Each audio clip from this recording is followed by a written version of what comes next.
Bonjour et bienvenue dans cette nouvelle vidéo. Tout d'abord, je vous invite à vous abonner si ce n'est pas déjà fait afin que vous puissiez recevoir les notifications concernant mes nouvelles vidéos à venir. Aujourd'hui, dans cette nouvelle vidéo, je vais vous présenter les différents types d'actions. Une action représente une partie du capital social d'une entreprise.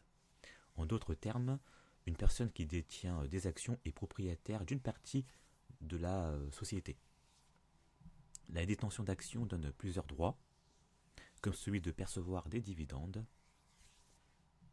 et de participer à la politique générale de la société. Il existe plusieurs catégories d'actions.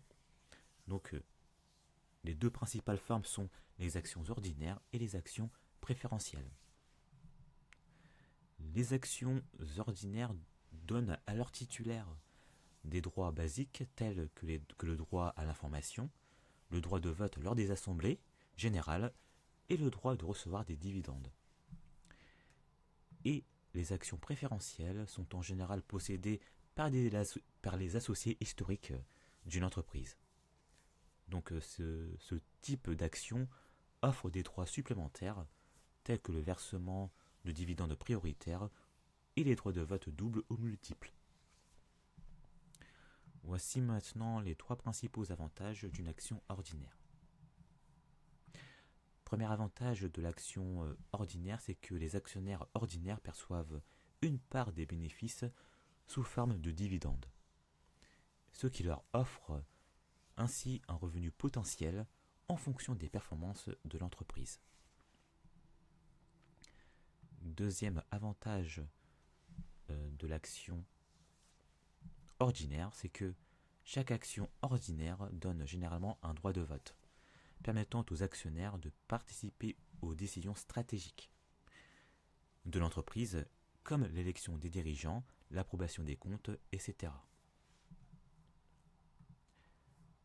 Troisième avantage de l'action ordinaire, c'est que l'actionnaire peut réaliser un gain en capital en revendant ses actions à un prix supérieur à celui de l'achat si la valeur de l'entreprise augmente. Mais le principal inconvénient de l'action ordinaire, c'est le risque de perte en capital. Je m'explique. Si la valeur de l'entreprise diminue, le prix de l'action peut chuter, ce qui entraîne une perte pour l'actionnaire. De plus, en cas de faillite, les actionnaires ordinaires sont les derniers à être remboursés après les créanciers et les actionnaires privilégiés. Alors, ce qui peut donc entraîner une perte totale de l'investissement. Voici maintenant les trois principaux avantages d'une action préférentielle. Alors, le premier avantage de l'action préférentielle, c'est que les actionnaires préférentiels perçoivent souvent des dividendes avant les actionnaires ordinaires. Et ces dividendes peuvent être fixes ou plus élevés. Deuxième avantage de l'action préférentielle, c'est qu'en cas de faillite, les détenteurs d'actions préférentielles sont remboursés avant les actionnaires ordinaires. Alors cela réduit ainsi leur risque de perte totale, contrairement aux actionnaires ordinaires.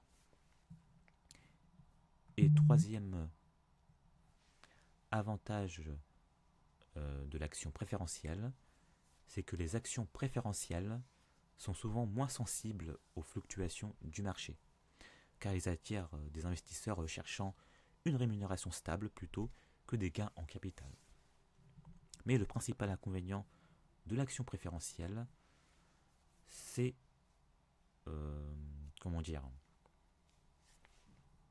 c'est l'absence ou la limitation du droit de vote des actionnaires. Contrairement aux actions ordinaires, les détenteurs d'actions préférentielles ont peu ou pas de pouvoir dans les décisions stratégiques de l'entreprise, ce qui limite donc leur influence sur la gestion et la direction de la société. Alors, c'est la fin de cette vidéo. Si vous avez des questions concernant le contenu de cette vidéo, Vous pouvez me les poser dans les commentaires et si vous avez apprécié cette vidéo, vous pouvez commenter, partager ou à liker. Et je vous dis à très bientôt dans une prochaine vidéo.